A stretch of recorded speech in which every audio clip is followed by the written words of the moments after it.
BJ from Game Gumbo. I've got my guest here, Jeremy Howard. We're talking spicy hot games here on Christmas week on the Gumbo. It's the Gumbo Extravaganza. Verla and I are curious about a game that you've played that I haven't played, unless Verla's played it. Gods Love Dinosaurs from Pandasaurus Games. I haven't. Okay, so Tell us about it, Jeremy. I've heard good things, so I'm super excited. It's a tile laying game. You're going to be drafting, I guess, too. I like it already. So these tiles are going to go on here.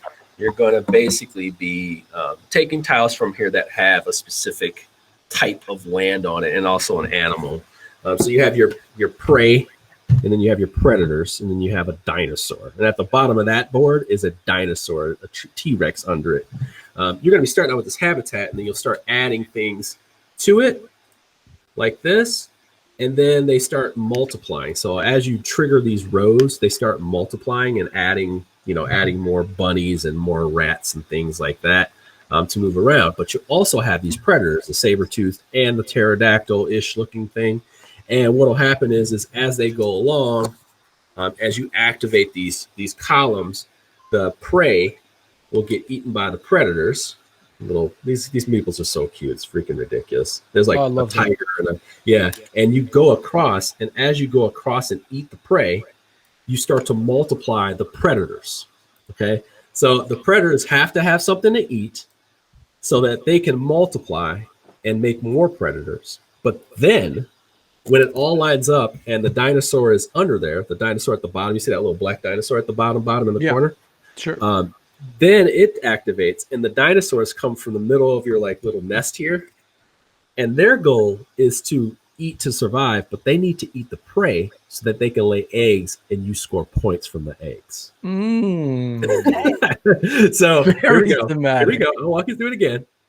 Drafting tiles, taking the prey, triggering the prey when it comes time to, when you pull from these rows, triggering the prey so that all of a sudden now you can multiply more of them.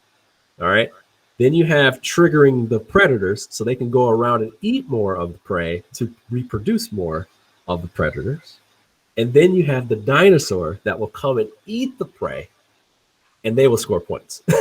So there's a lot of little things that trigger. And what happens is you start to create this big area that you've created, your own. You create your own, and you end up with these restrictions like, oh my God, I need to get, I need to be able to just eat something so these guys can survive. And you end up with a sparse land by going around and eating things up because you need your dinosaur just to stay alive. Sometimes just to go eat a rabbit and come back, so they can stay alive. But then you want those predators to have enough to eat. So next time around, they can multiply. They need space, and they have certain movement restrictions. So it makes it harder to pull it off, like that right there, the one that you have in front of you right there. That dinosaur, that T-Rex needs to be able to eat and get back to his little spot.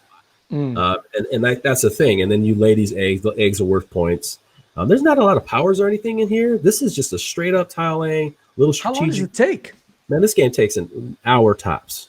Oh, I love that. I think it goes all the way up to, I think it goes up to like There we 5. go. I think it goes up to 5.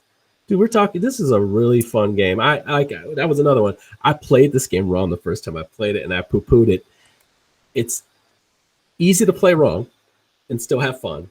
But if you play it right, it becomes a lot more strategic. Yeah. It's even better. So, that happened with Llama, man. We played Llama at Dice Hard Con. We kept going, this is the lamest game ever. Yeah. And then we found out we were playing it wrong. Once we learned the right rules, I'm not saying it's my favorite Rhino Knizia game, but it's a lot better of a game if you play it right. Makes all the difference. So, Verla, imagine being at a con next year and you've got this on your table, man. I mean, you're going to get people just passing by asking. Oh, heck yeah. It's honestly, these meeples are so damn cute, man. Tiling, adorable meeples. Sounds like just chain reaction. Hey, listen there's a little bit of that mean drafting off the tile, off the tile area. I mean, honestly, in board games, I get to it before you do. I get it because you want it. I mean, come on.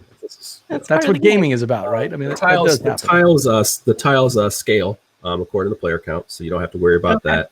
It works just as much as a 2-player game because nobody's affecting your board state. I mean, your area, your player area state, so you don't have to worry about that.